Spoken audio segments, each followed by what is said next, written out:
Samuel, capítulo 30.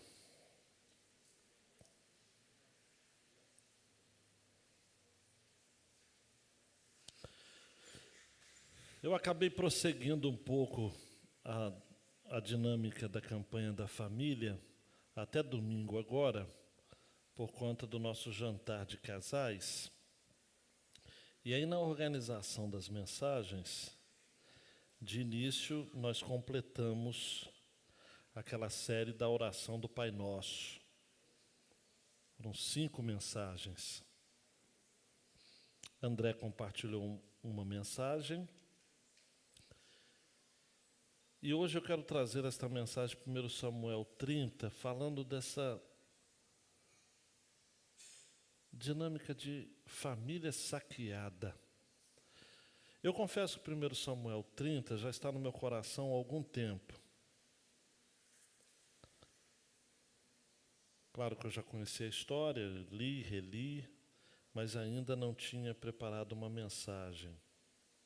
No final do ano passado, Débora e eu recebemos lá em casa um casal, uma família, que foram membros de nossa igreja, atualmente estão morando no Rio, e são muito gratos a Deus pela igreja, e, enfim, a gente nunca perdeu o vínculo. E eles compartilharam um testemunho, sobretudo ele, do que ele viveu a partir desse texto. Como que ele percebeu que Satanás estava saqueando a sua família. E ele era o responsável por isso. Ele não havia vigiado. E como que a leitura desse texto, num retiro espiritual, num tempo que ele precisou realmente ficar só ele e Deus, como que esse texto trouxe verdades ao seu coração? Eu fiquei impactado. E aí, quando nas minhas contas nós teríamos mais uma quinta-feira, eu não tive dúvidas de que nós precisávamos, a partir desse texto, trazer também algumas considerações. Vamos ao texto então, 1 Samuel capítulo 30, versos de 1 a 20. Aconteceu que ao terceiro dia, quando Davi e os seus homens chegaram a Ziglag, os amalequitas já tinham invadido o sul e a cidade de Ziglag. Tomaram Ziglag e a incendiaram. Levaram cativas as mulheres que lá estavam, mas não mataram ninguém, nem pequenos nem grandes. Tão somente os levaram consigo e foram embora. Davi e os seus homens chegaram à cidade e viram que tinha sido queimada e que as suas mulheres, os seus filhos e as suas filhas haviam sido levados cativos. Então Davi e o povo que estava com ele ergueram a voz e choraram, até não terem mais forças para chorar. Também as 2 mulheres de Davi tinham sido levadas, Ainoã, a Jezreelita, e Abigail, a viúva de Nabal, o carmelita. Davi ficou muito angustiado, pois o povo falava de apedrejá-lo, porque todos estavam amargurados, cada um por causa de seus filhos e suas filhas. Mas Davi se reanimou no Senhor seu Deus. Davi disse a Abiatar, o sacerdote, filho de Aimeleque: traga aqui a estola sacerdotal. E Abiatar a trouxe a Davi. Então Davi consultou o Senhor, dizendo: devo perseguir esse bando? Conseguirei alcançá-lo? O Senhor respondeu: persiga o bando.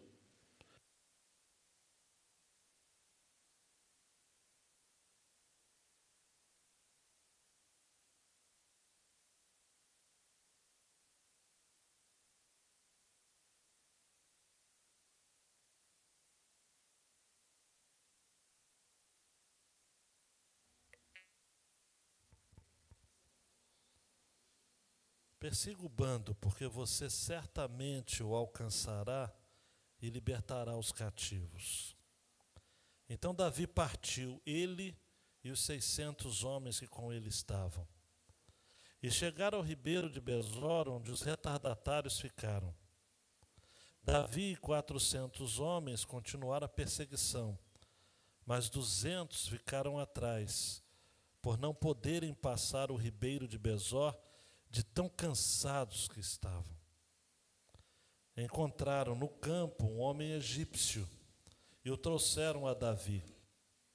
Deram-lhe pão e ele comeu, e deram-lhe água para beber. Deram-lhe também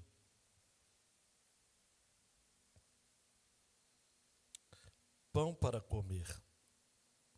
Deram-lhe também um pedaço de pasta de figos secos e 2 cachos de passas, e ele comeu.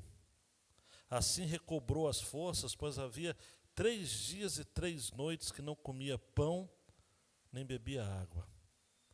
Então Davi lhe perguntou: de quem você é? De onde você vem? O moço egípcio respondeu: sou servo de uma amalequita, e meu senhor me deixou aqui porque adoecia 3 dias. Nós invadimos o lado sul dos Queretitas, o território de Judá, e o lado sul de Calebe, e pusemos fogo em Ziglague. Então Davi lhe perguntou: você poderia me levar até esse bando? Ele respondeu: jure por Deus que não vai me matar, nem me entregar nas mãos de meu senhor, e eu levarei até esse bando. E ele levou Davi até lá. Eis que os amalequitas estavam espalhados por toda a região, comendo, bebendo e fazendo festa por todo aquele grande despojo que tomaram da terra dos filisteus e da terra de Judá. Davi os atacou e lutou contra eles, desde o crepúsculo até a tarde do dia seguinte, e nenhum deles escapou, a não ser 400 moços que montaram em camelos e fugiram. Assim Davi salvou tudo que os amalequitas tinham levado. Também salvou as suas 2 mulheres.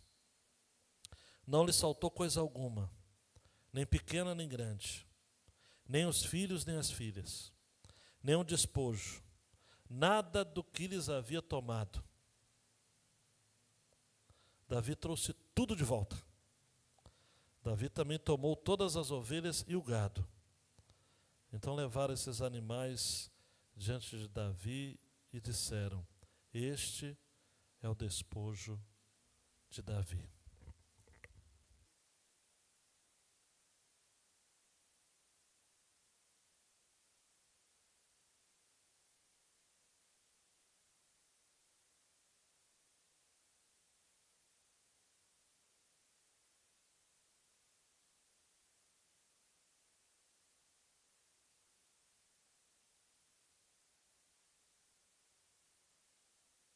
Ó Deus, eu tenho certeza que essa é a palavra que o Senhor tem para nós hoje. Dá-nos discernimento agora para o entendimento da Tua palavra, no nome de Jesus. Amém. Fato é, queridão e queridona, que por mais cuidadoso que Davi fosse, agora ele estava vivendo uma situação muito difícil. Deixa eu só jogar um pouco de luz do contexto. Davi ainda não era o rei. Saul estava ao seu encalço. Davi então resolve servir aos filisteus, o rei Aquis. Durante 1 ano e 4 meses, Davi estava ali, convivendo com os filisteus. A confiança que Aquis tinha para com Davi era tão grande que ele cedeu essa terra chamada Ziglague, essa cidade, para que Davi pudesse morar e os seus homens e as suas famílias. Só que Davi era um homem de batalhas, ele estava envolvido em batalhas, distante da sua terra, distante de Judá. Deus havia lhe dado a visão de que ele seria rei, mas ele ainda não era rei. Usando uma expressão do meu saudoso professor Davi Baeta, Davi era o foragido que fora ungido. Ele havia sido ungido, mas estava foragido. De onde Davi estava até Ziglag, e Davi envolvido com várias batalhas, algo em torno de 40 quilômetros. Davi volta para aquela que seria sua terra e vê esse quadro, essa cena. Cidade incendiada, mulheres, filhos e filhas sequestrados. O que fazer, amados? Diante de uma situação dessa, o texto vai prosseguir dizendo que cada um reage à tragédia de uma forma. Uma parte do povo, ou todos eles, ficaram perplexos, mas enquanto uma parte ficava, além de perplexos, chorando e desesperados, e todos num estado de vulnerabilidade tão grande que o texto vai dizer no versículo 4 que eles ergueram a voz e choraram até não terem mais forças para chorar. Não demorou muito tempo para um grupo culpar alguém. E sempre o culpado é o líder. Culpar a Davi. E Davi se vê amargurado, junto com o seu povo. Mas ele resolve tomar atitudes. E atitudes que são muito caras. E é em cima dessas atitudes de Davi que eu acredito que a gente pode e deve fazer as nossas reflexões aqui. Dando um clique, João Renato, quando a nossa família é atacada pelo diabo, consultamos ao Senhor pela melhor estratégia e guerreamos. Me parece, queridão e queridona, que diante do caos que muitas vezes as nossas famílias estão vivendo, muitos de nós apenas ficamos perplexos, mas não tomamos nenhuma atitude.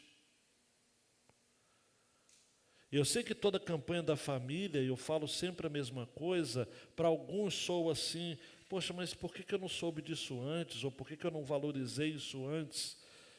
Enquanto outros estão sendo avisados de que existem mudanças que precisam ser feitas. Deus não queria Davi em Ziglag, Deus queria Davi em Judá. Por isso que 2 dias depois do resgate dos seus familiares, Davi soube da morte de Saul e ele, perguntando ao Senhor, foi para Hebrom. E em Hebrom ele foi ungido rei. Reinou ali em Hebrom 3 anos e meio e depois em Israel, unindo todas as tribos, mais 33 anos. Se você estiver me acompanhando, meu pensamento é o seguinte: Deus queria levar Davi para Judá, de volta para casa. E ele usa essa situação. Ele poderia fazer de alguma outra forma, claro, mas aprova o Senhor que fizesse isso. Davi e aqueles homens precisavam de uma tormenta, de um terremoto, como eu comecei o culto, né? De uma situação fora do convencional, de um ataque.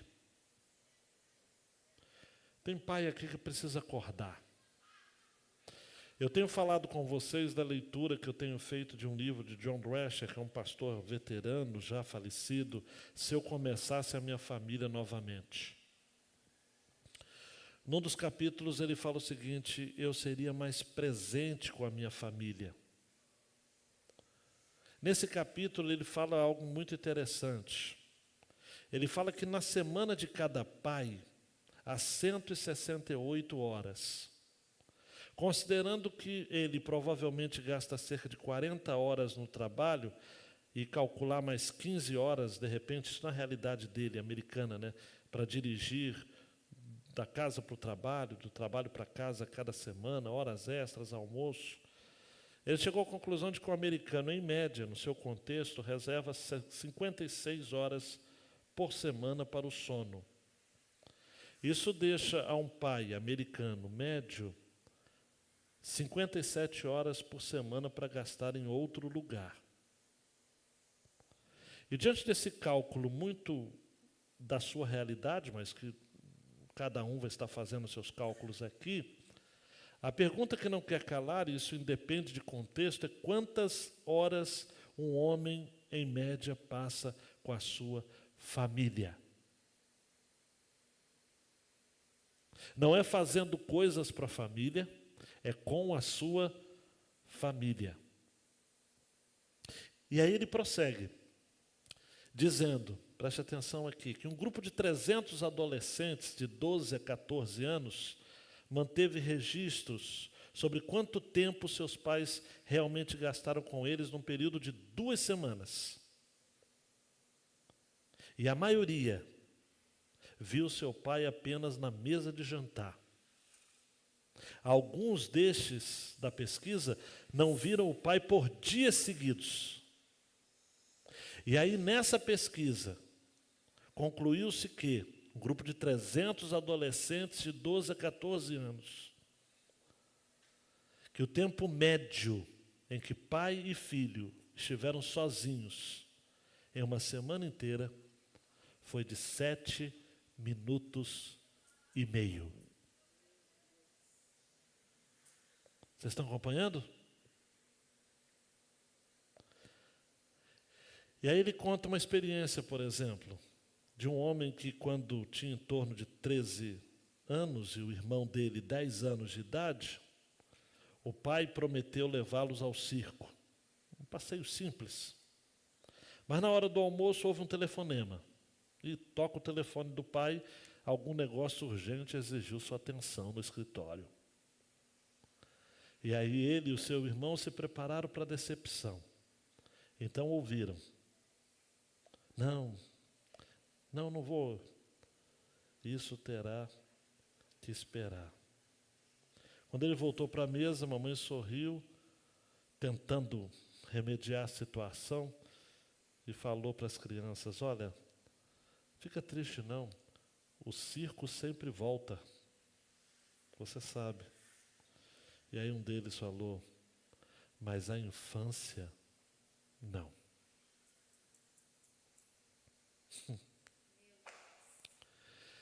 Para terminar, pelo menos essa parte introdutória, foi feito um estudo também por aqueles que trabalharam com crianças que saíram da Europa durante a Segunda Guerra. E esse estudo revelou que as únicas crianças capazes de se recuperar para qualquer senso de normalidade, depois de terem vivido experiências das mais horríveis, foram aquelas que tinham vindo de casas nas quais se lembravam de bons tempos familiares juntos. Histórias para contar. Gente, união na família é tomar tempo com o outro. É conversar ao redor da mesa, ou na cama, na fogueira. É caminhar, é correr num parque, numa praça.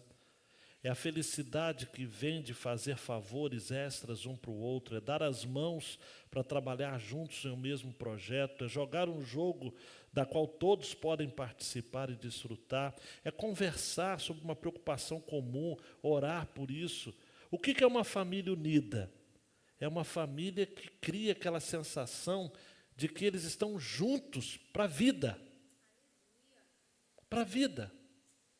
A gente precisa ter mais comunhão.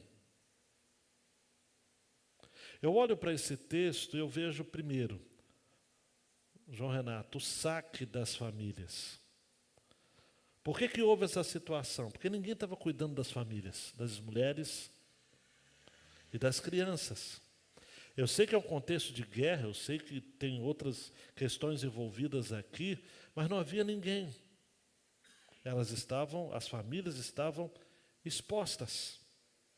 Isso é fato.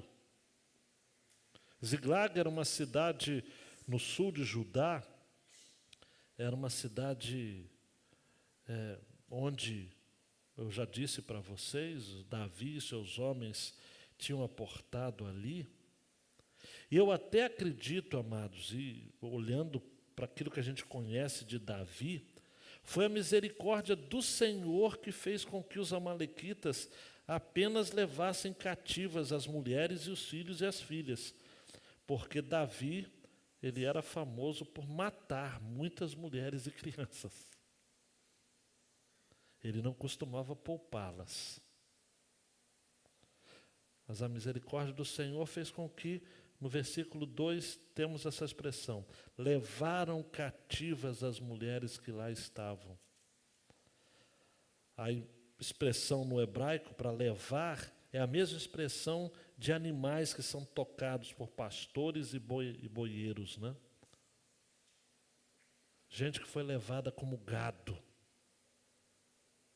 Os homens se acabaram de tanto chorar, Davi se angustiou.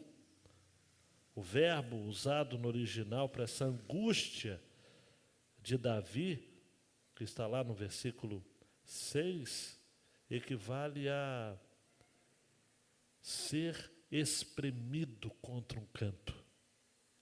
Da mesma forma que um oleiro espreme, aperta a argila. Choraram, diz o texto, ergueram a voz e choraram até não terem mais forças para chorar. Fato é, queridão e queridona, de que nós temos forças espirituais saqueando as nossas famílias. Eu não sei, não importa se você não acredita, mas existe. Os amalequitas foram inimigos do povo de Deus desde Moisés, Josué, Davi, até o rei Ezequias, mais tarde. Mas fato é que, de um jeito ou de outro, em termos espirituais, nós temos também os amalequitas do nosso tempo. Pedro vai escrever a sua primeira carta, no capítulo 1, 6 e 7, dizendo: olha, nisso vocês exultam, embora no presente, por breve tempo, se necessário, sejam contristados por várias provações. Nós temos sido alvos de ataques, amados. Ataques de todos os lados.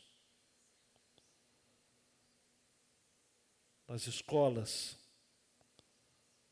nas mídias, dentro das nossas próprias famílias. Situações absurdas. Eu confesso a vocês que eu assisto alguns telejornais e eu só não me deprimo porque eu sei em quem tenho crido. Mas é triste. As famílias estão sendo alvos de saques. Davi também teve as suas duas esposas levadas, a Ainoã e a Abigail. E a postura de Davi no versículo 6, parte final, me encanta. Mas Davi se reanimou no Senhor, seu Deus. E aí? Enquanto todos no seu redor estavam aflitos, amargurados, diz o versículo, né? Porque todos estavam amargurados. Versículo 6. Cada um por causa de seus filhos e suas filhas. Mas Davi se reanimou no Senhor, seu Deus. O verbo reanimar no original é se tornar forte. Queridão, queridona, olhe para mim, por favor. Diante de tudo que está acontecendo ao seu redor, Deus quer que você se torne forte nele. Não desista. Isso daqui não é palavra de autoajuda, não. Eu creio para mim que nesse contexto é que Davi escreveu o Salmo 25. E está lá, vou ler 2 versos apenas, o 16 e o 17. Volta-te para mim, e tem compaixão, porque estou sozinho e aflito. Alivia-me as tribulações do coração, tira-me das minhas angústias.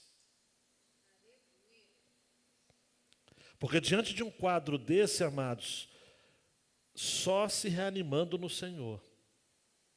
É igual o que Paulo estava enfrentando quando ele escreveu 2 Coríntios, né? Aí no capítulo 1 ele fala o seguinte: olha, tivemos em nós mesmos a sentença de morte para que não confiássemos em nós mesmos, e sim no Deus que ressuscita os mortos. Só nele. E aí, se segura aí, João Renato, o que vai acontecer agora? Davi busca o Senhor. Ele vai até Abiatar, um sacerdote que havia sobrevivido ao massacre que Saul havia feito, matou todos os sacerdotes, sobrou Abiatar. E ele vai ali e fala o seguinte: eu preciso ouvir a voz de Deus. Abiatar coloca a sua estola sacerdotal, não é? Chega até Davi e Davi pergunta: devo perseguir esse bando? Conseguirei alcançá-lo? O Senhor respondeu: persiga o bando, porque você certamente alcançará e libertará os cativos. Saul estava matando os sacerdotes. Davi está levando a sério a fala de um deles. Diante do caos, Davi não quis correr o risco de fazer algo sem o favor do Senhor. Diante do caos, você precisa ouvir a voz do Senhor. Não, ele se reanimou no Senhor, seu Deus, versículo 6, e agora ele consulta ao Senhor, no versículo 8. Spurgeon, pregando nesse texto, disse assim: olha, Davi não marchará até que o Senhor lhe desse uma palavra de ordem. Que possamos sempre manter essa submissão de coração, que nunca nos estribemos em nosso próprio entendimento, mas que confiemos unicamente em Deus. Davi ficou angustiado, versículo 6, Davi se reanimou no Senhor, seu Deus, versículo 6, mas agora no versículo 7 ele consulta o Senhor. É isso que precisa acontecer. Não baixa a cabeça não, consulta o Senhor. Diz: Senhor, qual vai ser o caminho? O que o Senhor vai fazer? E aí, dando um clique, por favor, se você está ligado na história, você vai entender. Davi parte no versículo 9, os 600 homens. Ele é sensível, porque tem 200 homens ali, era uma viagem de 30 quilômetros. 200 estavam muito cansados. Ele fala o seguinte: olha, fiquem aí, eu vou só com 400. É interessante, amados, como que Davi tem aquele entendimento de que se o Senhor quer livrar o seu povo, vai livrar com muitos ou com poucos. Não tem problema numérico para Deus. Deus não tem problema matemático. Deus não tem estratégia, Ele é a estratégia. E nisso aparece um cidadão, só para relembrar aqui, é um homem egípcio, um escravizado, que ficou doente e foi deixado para trás. E aí Davi chegou e foi humano com aquele cidadão, dá pão para ele, ele come, água para beber, pedaço de pasta de figo seco, 2 cachos de uva de passa, e ele come, recobre as forças. Já havia 3 dias e 3 noites que não comia, está lá no versículo 12. E aí Davi vai conversar com aquele cidadão. E aquele cidadão, pelo que tudo indica, ele era escravo de um senhor da guerra, porque ele sabe todos os detalhes do que havia acontecido. E ele fala o seguinte: olha, eu sou servo de uma amalequita, meu senhor me deixou aqui, nós invadimos o lado sul dos queretitas, obviamente ele não sabia que era Davi, né?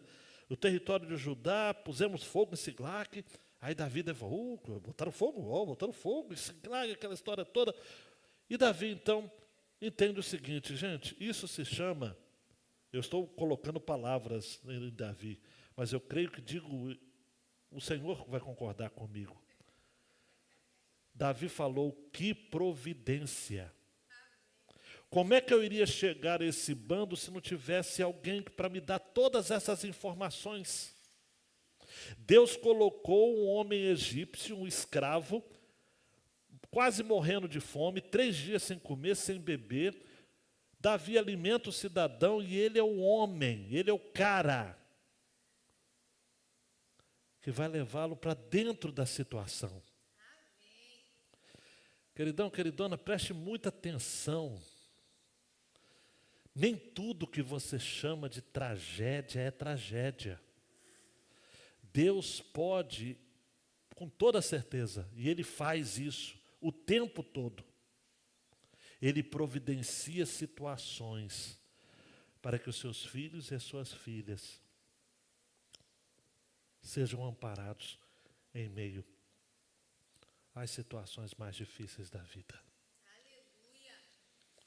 Um homem egípcio, quase morrendo de fome.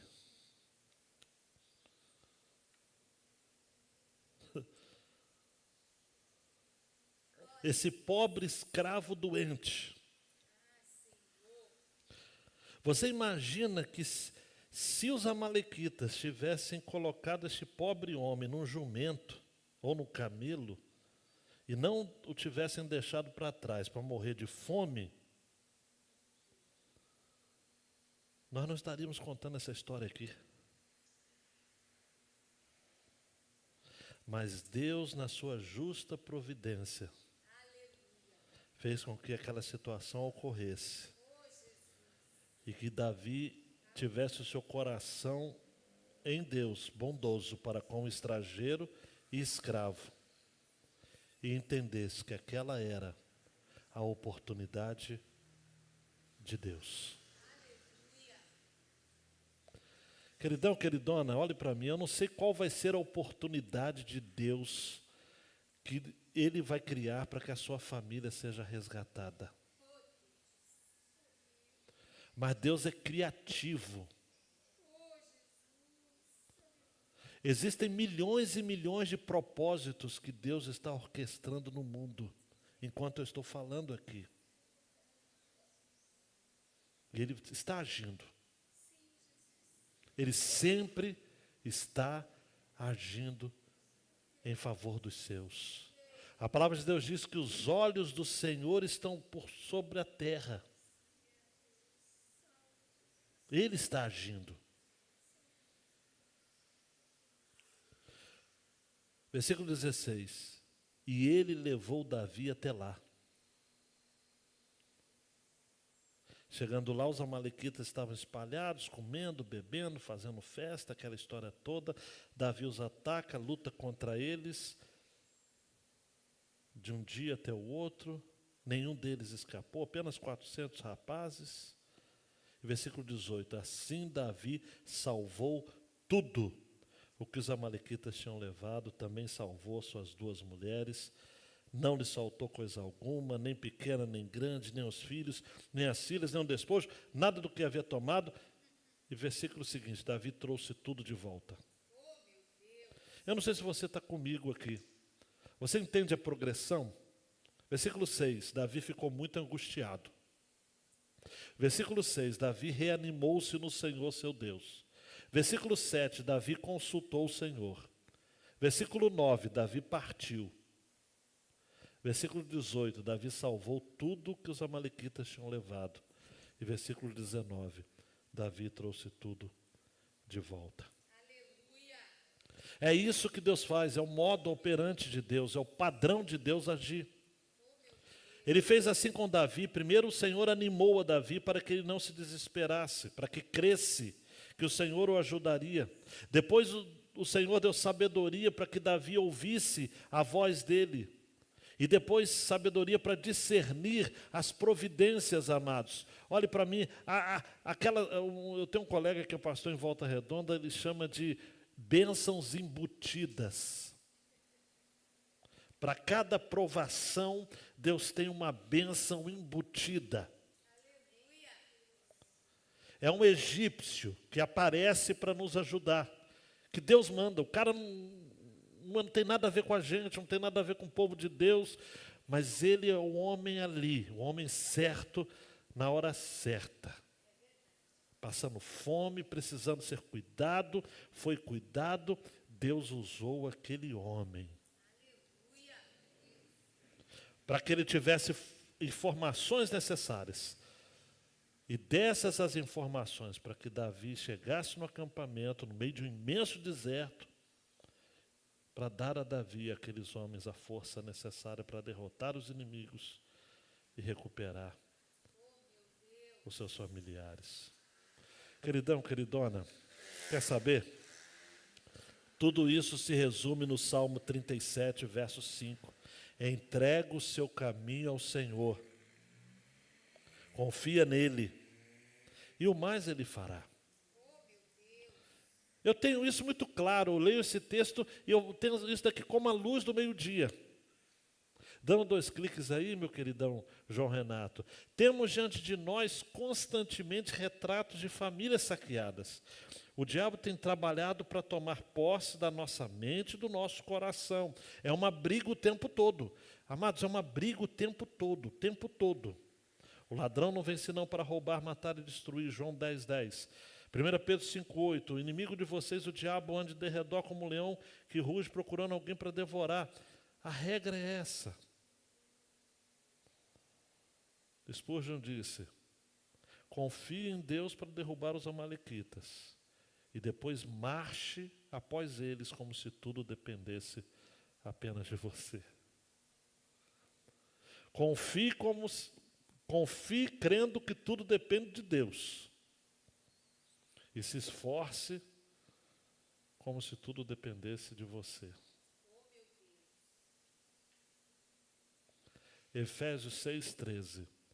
Peguem toda a armadura de Deus, para que possam resistir no dia mau. E depois de terem feito tudo, permanecer inabaláveis. Olha para mim, queridão, queridona, por favor. Eu não sei quem colocou na cabeça de alguns crentes que tudo vai ficar bem sempre. E o dia mau? Está na Bíblia. Ah, pastor, mas o dia mau é um dia de 24... Não é um dia de 24 horas, parou. Dia mau é uma época mau. E também não significa que o dia mau vai ser só um dia, ou só uma época. Pode acontecer de viver ciclos na vida. Mas, meu queridão, com a direção do Senhor e amparados por sua bondade e misericórdia, iremos passar pelos momentos adversos da nossa vida. Bondade e misericórdia são 2 guardiões. Imagina você caminhando e precisando de ser guiado. Um se chama bondade e o outro se chama misericórdia. Bondade e misericórdia certamente me seguirão todos os dias da minha vida. E habitarei na casa do Senhor por longos dias.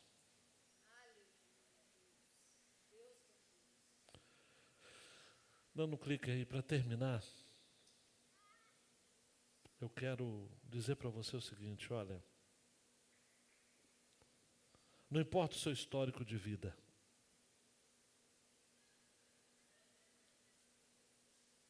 Deus lhe deu uma família. E qualquer que seja a sua situação familiar, você faz parte de uma igreja que é composta por outras famílias. Preste atenção aqui. E não importa o que você está vivendo, ou o que está acontecendo, Deus nos chama para sermos firmes em um contexto de adversidades, de dificuldade, sofrimento e combates na esfera espiritual. E às vezes, a única arma que você encontrará é o grito de guerra daquela antiga canção infantil. Jesus me ama. Disso eu sei. Não importa se a sua família esteja sendo alvo de saques. Para cada situação que você estiver vivendo, Deus vai lhe mostrar a melhor estratégia. Quando a nossa família é atacada pelo diabo, consultamos ao Senhor pela melhor estratégia e guerreamos. E nós vamos trazer de volta.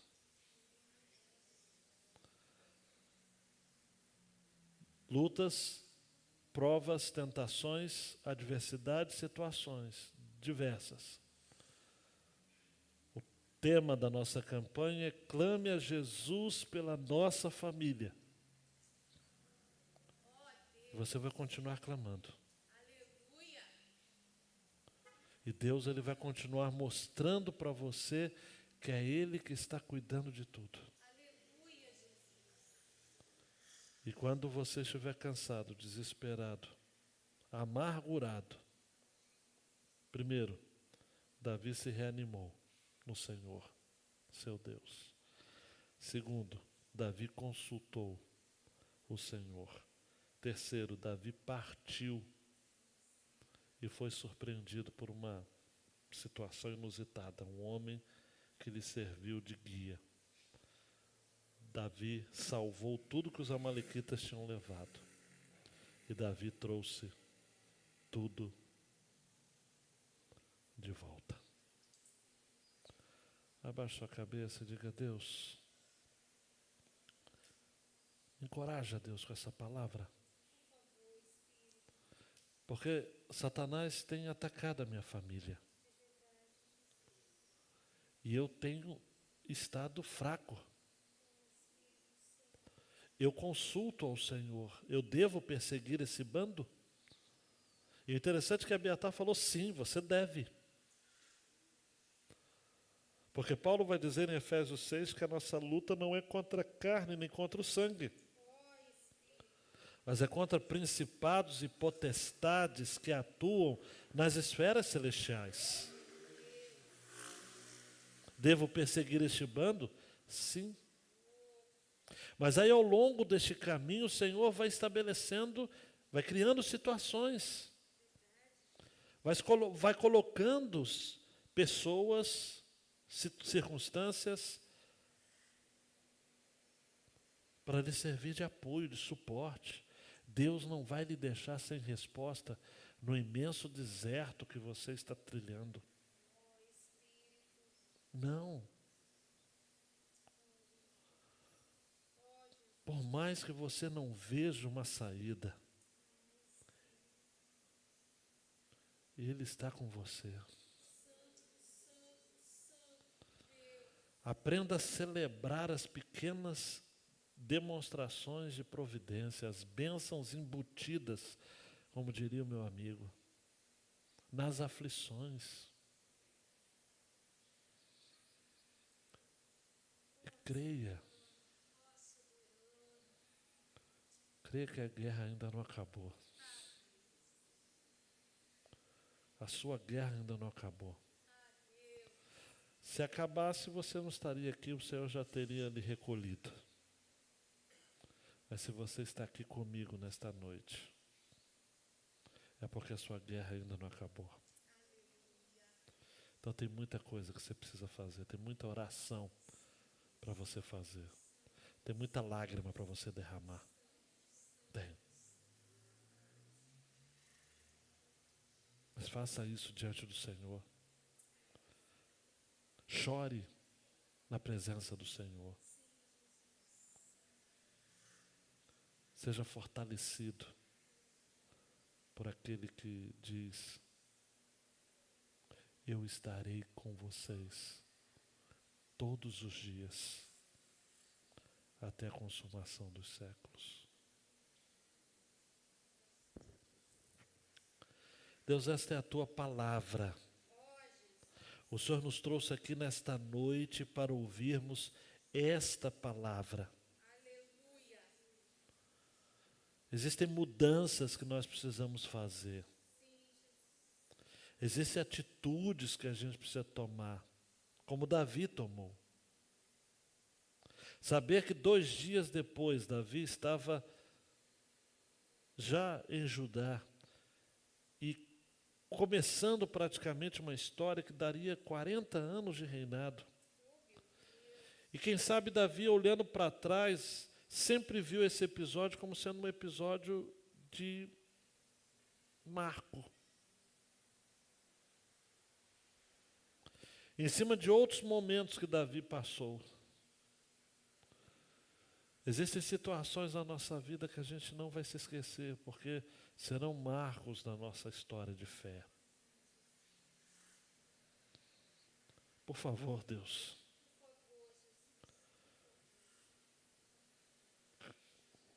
Eu sei que há muitas lágrimas sendo derramadas. E nós estamos aqui justamente para sermos uma igreja que compartilhe lágrimas, sofrimentos. Mas Deus, eu creio de todo o meu coração que assim como nós temos compartilhado de lágrimas dos nossos irmãos e irmãs, nós também vamos celebrar muitos resgates. Aleluia. Eu creio nisso. Eu creio nisso. É essa fé que faz a gente estar aqui, recebendo da tua palavra e saindo daqui dizendo: Deus tem falado ao coração da sua igreja. Em o nome do Senhor Jesus. Amém.